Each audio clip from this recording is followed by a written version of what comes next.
Vamos ler então Ezequiel, capítulo 37. A visão de um vale de ossos secos.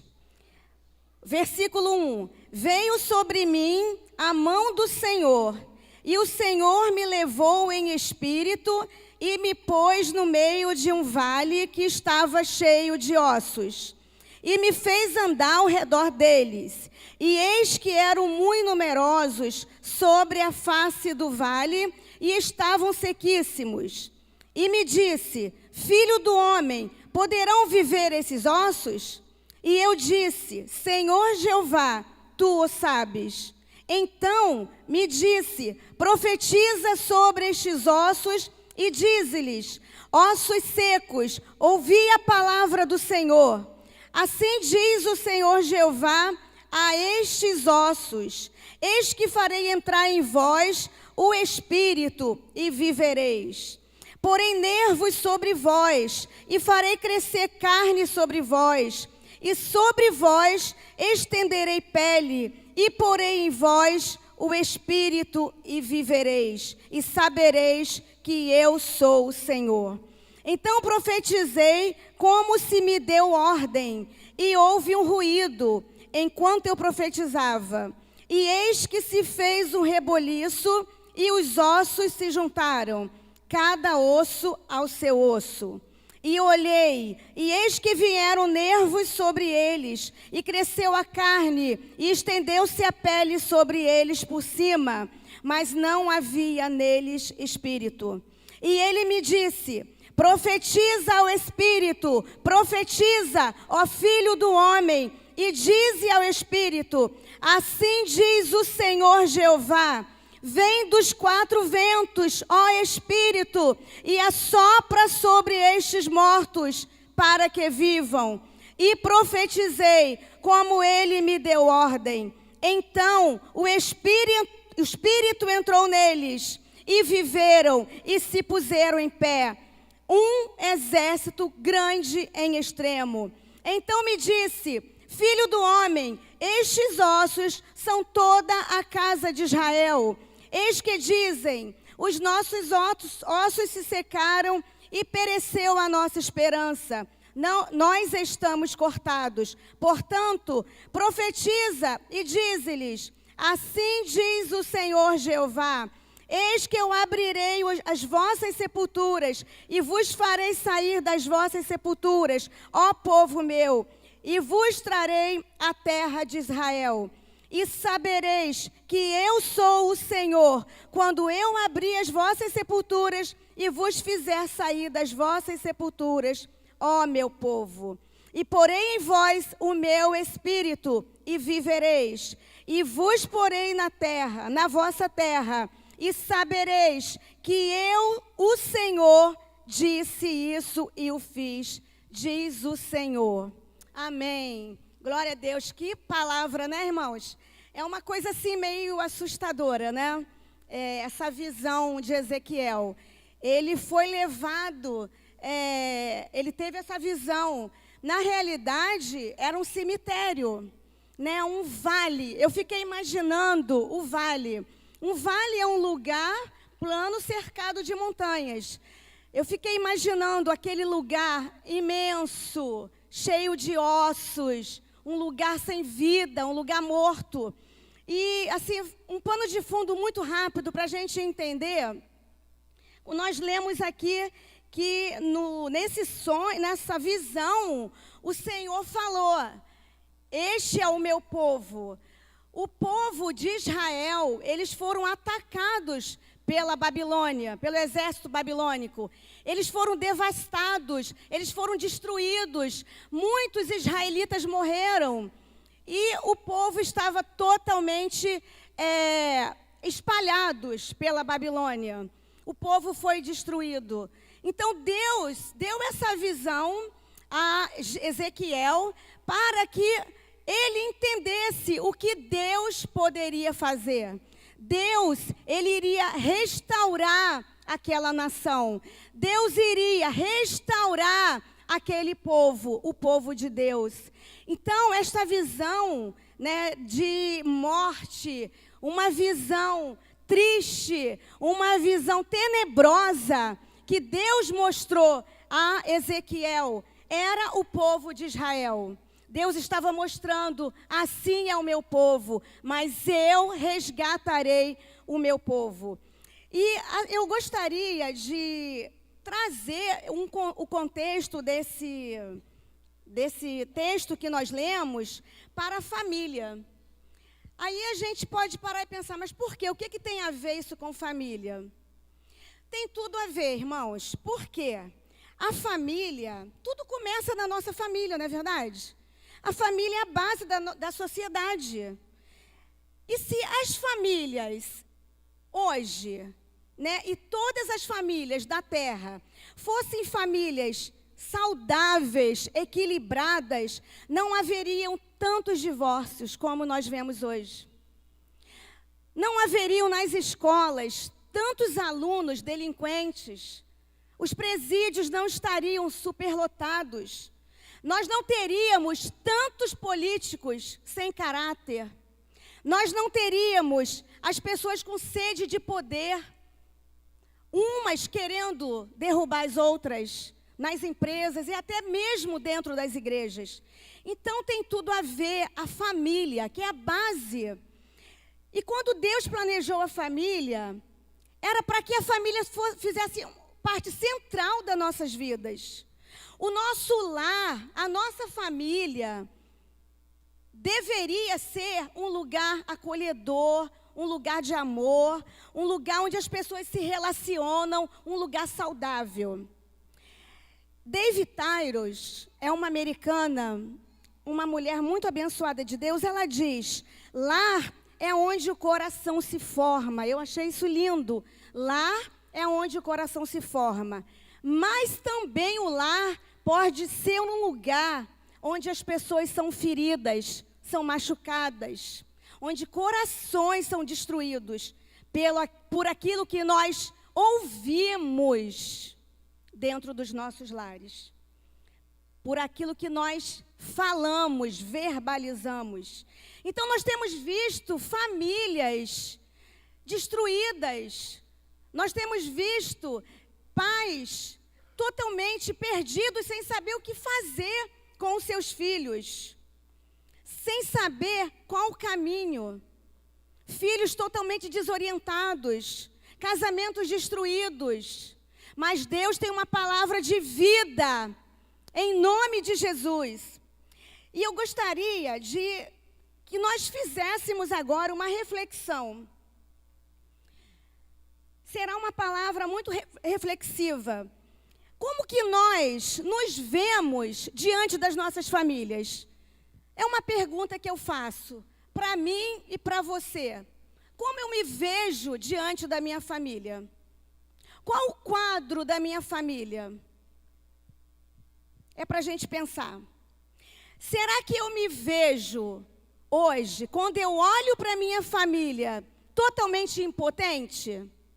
Será que eu vejo a minha família destruída e eu me vejo impotente, sem meios para que a minha família seja restaurada, curada? Será que eu vejo a minha família triste, uma família fria, uma família sem diálogo, uma família sem harmonia? Será que a minha família está fracassada? Será que é esta visão, como a visão de Ezequiel? Ou será que quando eu olho para a minha família, quando eu observo a minha família, eu me vejo sem esperança? Será que você está cansado? Você já parou e já falou para você mesmo? Eu estou cansado, não tem mais jeito, a minha família não tem jeito, os meus filhos não têm jeito. Será que você já falou isso para você? Será que você tem se visto cansado de lutar pela sua família?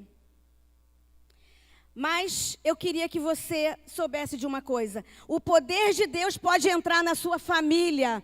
O poder de Deus pode entrar no seu negócio. O poder de Deus pode entrar no seu casamento e transformar. aquilo que é impossível para os teus olhos, aquilo que está morto para os teus olhos, aquilo que para você não tem mais esperança. Deus é poderoso.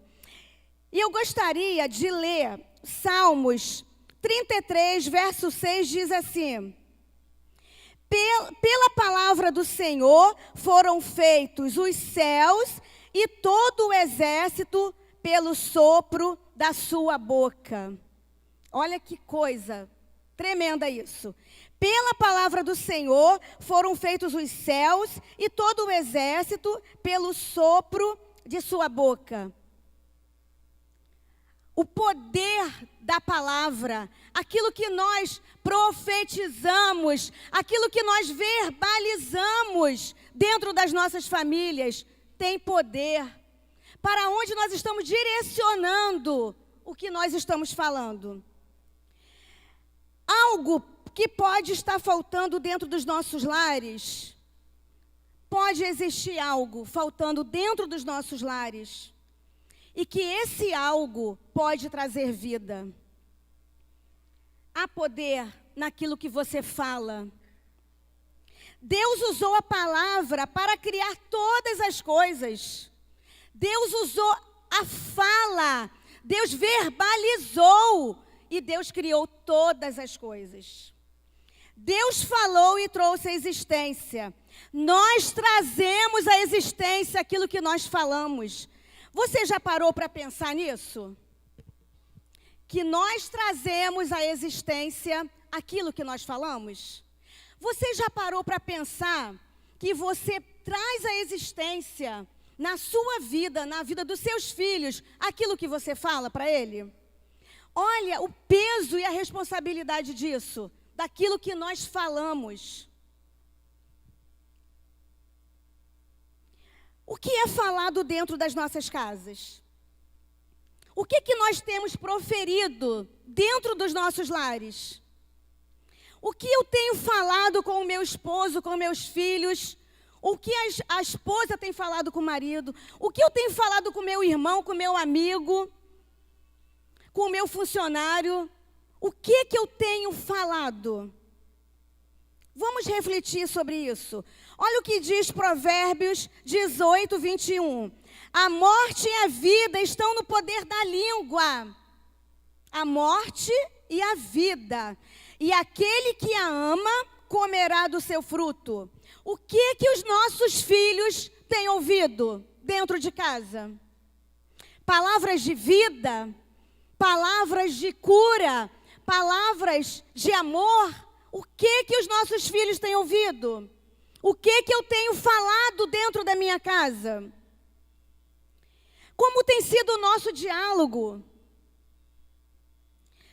Irmãos, temos que cuidar das nossas, o que a gente fala, o que sai da nossa boca. Precisamos ter cuidado, precisamos ser conscientes daquilo que nós falamos. As palavras têm poder de vida ou morte, é o que está na palavra. De vida ou de maldição. Elas podem curar, mas também elas podem ferir. Elas podem curar, elas podem sarar, mas elas podem destruir. O que eu tenho falado? O que eu tenho profetizado na vida dos meus irmãos? Muitos filhos se expressam de forma rebelde, comportamentos rebeldes, às vezes se expressam com raiva ou com desempenho ruim, às vezes com delinquência, atitudes de delinquência e outros comportamentos negativos para chamar a nossa atenção. Eles podem estar querendo dizer: preste atenção em mim, olhem para mim, eu estou sofrendo, eu preciso de ajuda. Mas sabe o que acontece, irmãos? Eu estou falando aqui para a família, como eu falei, para pais. Às vezes, nós, pais, estamos dispersos. Às vezes, nós estamos olhando para os nossos problemas. Às vezes, nós estamos olhando para os nossos negócios. Estamos dispersos com relação ao sofrimento dos nossos filhos. Às vezes, nós somos indiferentes. Vocês sabiam que o inimigo, ele pode estar nos distraindo da nossa responsabilidade? Tirando o nosso foco? Para se interromper o plano de Deus para levantar uma geração comprometida? Vocês sabiam que o inimigo pode estar te distraindo nos seus afazeres? E de repente nós não estamos observando a dor dos nossos filhos, a dor dos nossos esposos, a dor das nossas esposas, a dor do nosso irmão que está do nosso lado. Por quê? Deus tem um plano maior e o inimigo sabe disso e ele tenta nos embaraçar. E aí o que acontece? Em vez de eu profetizar vida, eu profetizo morte. Em vez de eu verbalizar vida, eu verbalizo palavras rudes. Deus, Ele nos chamou, Ele nos escolheu, nós temos uma missão. A responsabilidade é nossa, irmãos, da igreja. Nós temos que fazer a diferença. E a diferença começa dentro da minha casa. A diferença, eu não posso ser diferente aqui, nesse espaço. Eu tenho que fazer a diferença no meu lar, na vida dos meus filhos, na vida das minhas filhas, dos meus netos, do meu marido. O inimigo pode nos fazer ser indiferentes.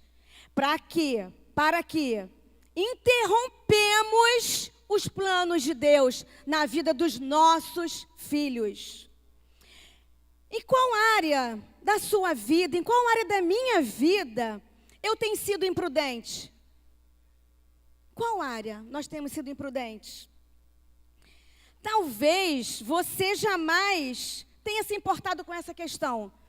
Né? Nós ouvimos várias vezes na igreja, nós ouvimos na escola bíblica, ouvimos várias vezes isso.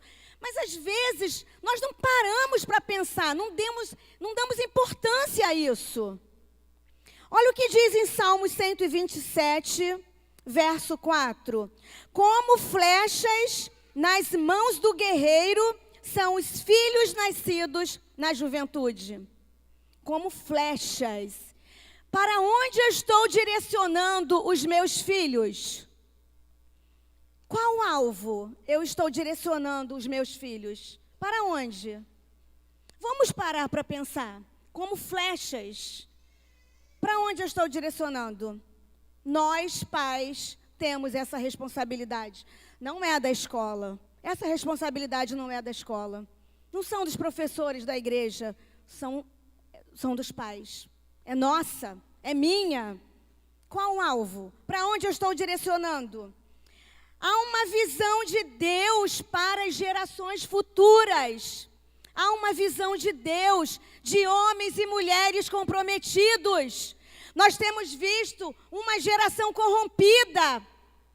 Nós temos visto uma geração corrompida. Mas Deus tem uma visão de vidas comprometidas. Mas depende de nós. Nós temos que fazer a diferença. Pais, o que vocês falam dentro dos seus lares? O que vocês falam, o que eu falo, isso cria uma realidade. Você sabia? Aquilo que você fala cria uma realidade?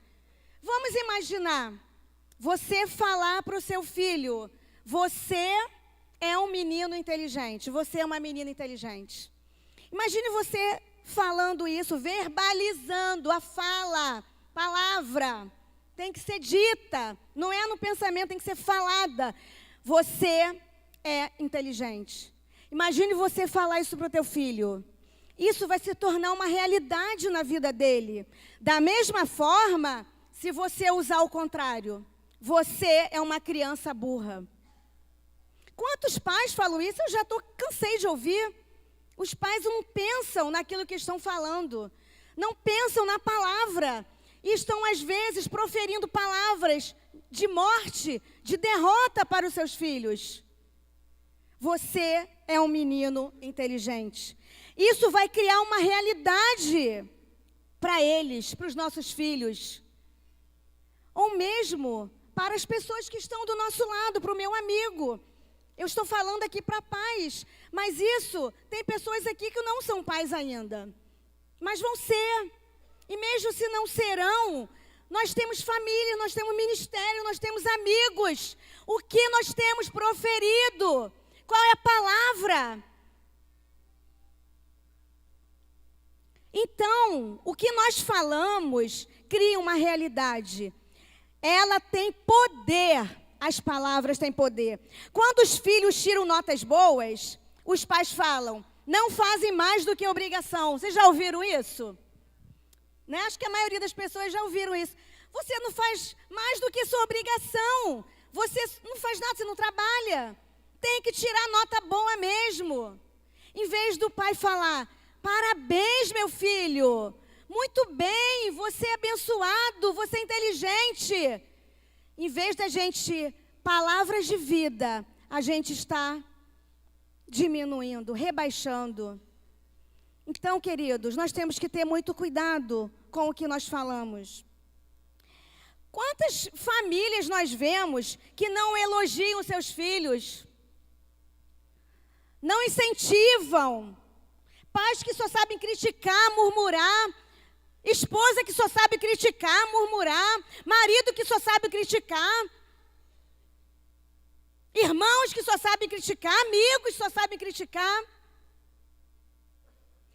Somos representantes de Deus dentro dos nossos lares. Somos profetas, mas às vezes brincamos com a nossa língua. Somos profetas do Senhor, mas às vezes usamos a nossa fala, em vez de profetizar vida, profetizamos morte. Uma coisa importante que a gente precisa pensar também dentro disso, é a questão dos elogios. A gente não vê hoje em dia as pessoas elogiando mais. A gente não vê as pessoas elogiando. Parece que isso está sendo exterminado.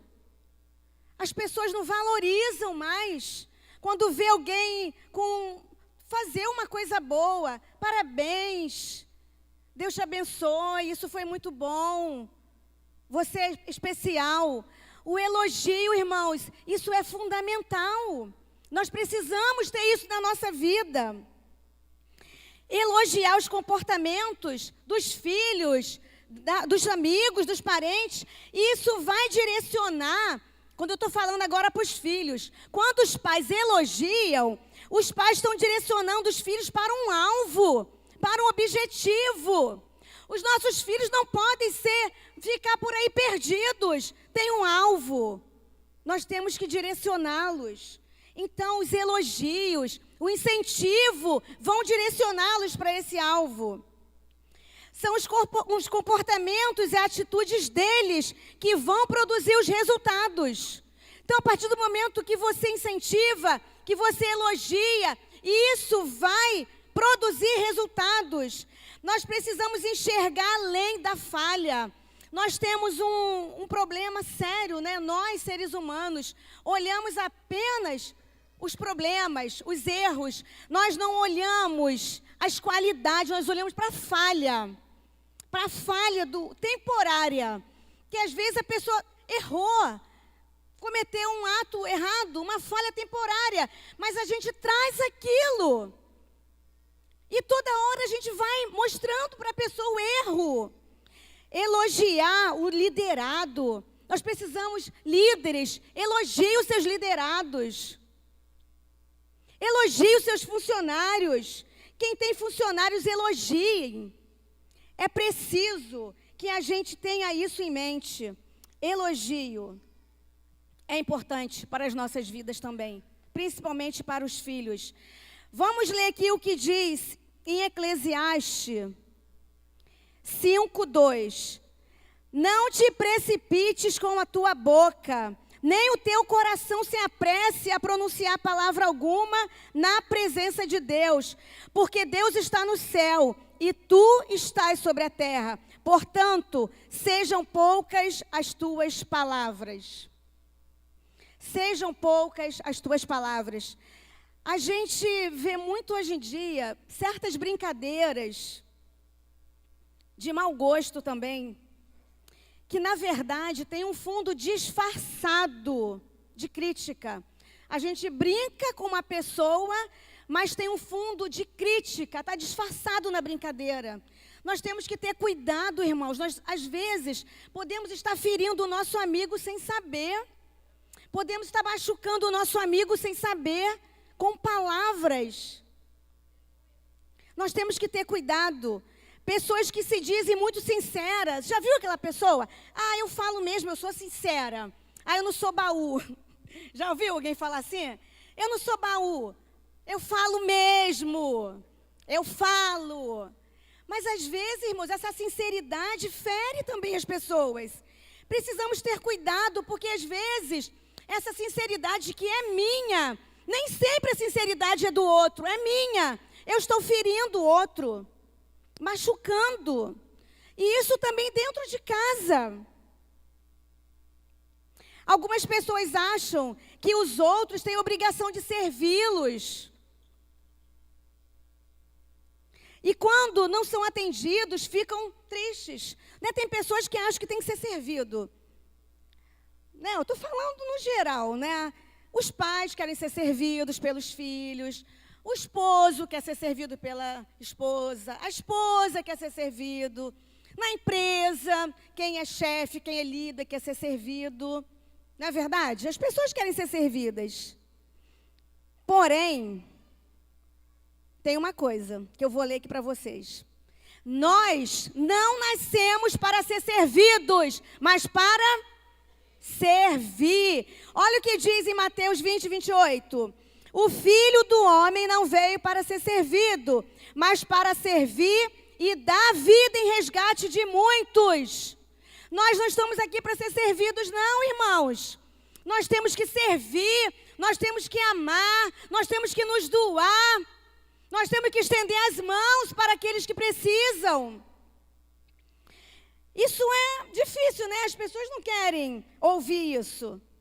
Eu tenho uma experiência em casa com a minha secretária, a Maria. Muitos aqui já conhecem a Maria. Ela trabalha comigo há 16 anos. E a Maria, desde quando minhas filhas eram adolescentes, há 16 anos, convivendo com ela. E o tempo todo eu a respeito, eu a trato com respeito, com dignidade. E vocês sabem, irmãos, o que ela faz para mim? Eu amo mamão papaya de manhã. Quando eu acordo de manhã que não tem mamão papaya, eu já fico tristinha. Que é uma relação assim, eu e mamão, sabe? Muito forte. Então, quando não tem em casa, eu fico triste, assim, já acordo. Poxa, não tem hoje, que pena, não tem meu mamãozinho. Irmãos, para mim é surpresa, quando eu acordo, quando eu vou tomar meu café, o mamão está na mesa. Vocês sabem o que a Maria faz para mim? Ela, quando sai, ela mora lá na Penha. Antes dela pegar um ônibus, ela passa na feirinha, ela compra mamão para mim. Eu não peço, nunca pedi, mas toda hora ela me agrada. Essa semana ela já fez isso 2 vezes. Ah, dona Marisete, eu achei uma couve-flor fresquinha. Lembrei da senhora, comprei para a senhora. Aí eu falo, Maria, não precisa. Eu vou na feira, eu vou comprar. Não, eu comprei para a senhora. Irmãos, se você quer ser servido, você sirva primeiro. Você quer ser servido? Você quer ser bem tratado? Trate bem primeiro. Olha a lei da semeadura. Eu não preciso pedir, eu não peço. Eu nem quero que ela faça isso. Ela tem horário de ir embora, ela não vai. Ela faz além do que ela tem que fazer. E eu fico, vai embora, Maria, vai embora, Maria. E ela, não, eu vou fazer isso, eu vou limpar isso. Irmãos, trate bem as pessoas. Reconheça as pessoas. Honre as pessoas. Sirva as pessoas. Sirva o seu irmão na igreja. Isso não é obrigação apenas dos diáconos, não. É o nosso dever. Se o Senhor Jesus, que é Deus, Ele veio na terra e serviu, quanto mais a gente. É a nossa missão. Nós não nascemos para ser servidos. Nós temos que servir e servir com excelência, porque é isso que o Senhor quer de nós. Agora, a palavra de bênção e palavra de maldição. Qual é a qualidade das minhas palavras? Quais os frutos que eu estou produzindo? Porque quando você fala, você lançou a palavra e a palavra não volta. Qual o fruto que eu estou produzindo? Na rua, quando eu vejo uma pessoa que não é cristão, com a minha família, no meu trabalho, na faculdade, na escola, qual o fruto que eu estou produzindo? O que temos feito, irmãos, com o poder desta palavra? Com o poder da palavra de Deus, o que nós temos feito? As palavras precisam ser faladas de maneiras sábias, construtivas e proveitosas. O desafio é profetizar onde nada existe. Nós lemos aqui Ezequiel profetizando no cemitério. Nós lemos aqui Ezequiel profetizando num vale de ossos secos. Não existia vida. E o sonho, a revelação, profetiza. O que você tem profetizado no seu casamento? Seu casamento está destruído? Não tem mais amor? Você não tem vontade de ir para casa? Quando termina o trabalho, você quer ficar na rua? Profetiza. Você acha que não tem vida? Acabou, morreu, o seu filho não tem mais jeito? Profetiza. Profetiza. Profetizar. O óbvio, todos fazem. Agora, profetiza. O desafio é profetizar onde nada existe. Chama à existência as coisas que não existem como se existissem. Irmãos, o desafio é esse. Chamar à existência coisas que não existem. O que não existe na sua família? O que não existe na sua vida profissional? O que não existe na sua vida sentimental? O que não existe na sua família? O que não existe no seu casamento? O que não existe nos seus negócios? Traga à existência aquilo que não existe. Profetize. Assim diz o Senhor. Profetize. Profetize, profetize. Profetize onde nada existe. Eu fiz um curso há pouco tempo agora, eu, Semar, e mais uns irmãos aqui, o André também. A Roberta e o Edson também fizeram. E o nosso professor, ele falou uma coisa que mexeu comigo. O que ele falou? Só louco não profetiza. Irmãos, quando ele falou isso, só louco não profetiza. Eu pensei, eu sou louca.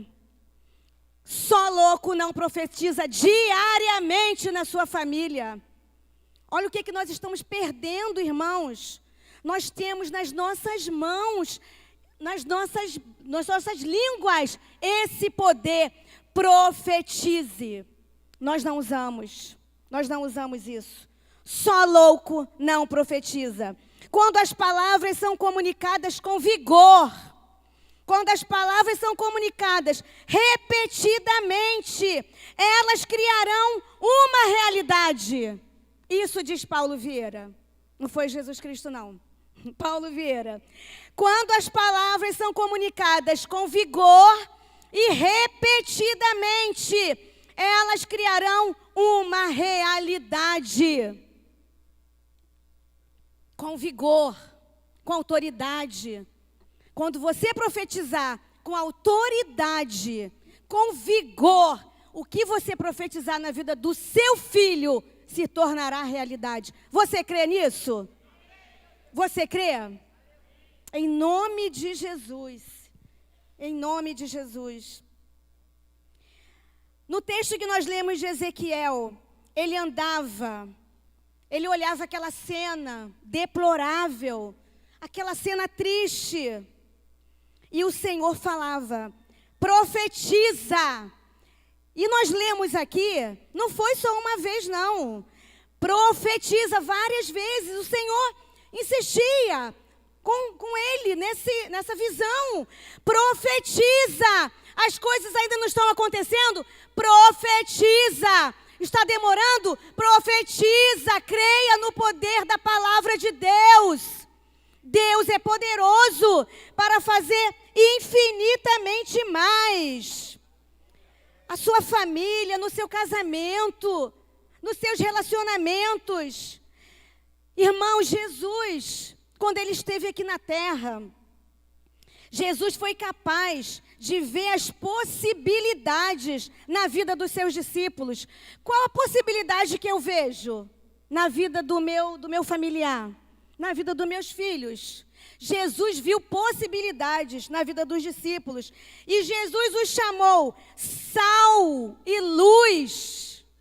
No coração de Jesus, eles já eram isso. No coração de Jesus, os discípulos já eram sal da terra e luz do mundo. E eles, por esta razão, eles se tornaram. Qual a possibilidade que você vê nas pessoas que estão à sua volta? Qual a possibilidade, irmãos? Será que eu olho para o estado da pessoa atual? É importante, irmãos, olharmos nos olhos, porque quando nós olharmos nos olhos, nós vamos ver a barreira, o que está nos impedindo. Faça essa experiência, olhe nos olhos, profetizando na vida dos seus filhos. Aí você vai identificar qual a barreira. Nós não podemos permitir que o inimigo entre dentro dos nossos lares e faça arruaça. Nós temos um Deus poderoso, um Deus que pode fazer infinitamente mais. Infinitamente mais. Mas nós temos que fazer a nossa parte, proferindo palavras de vida.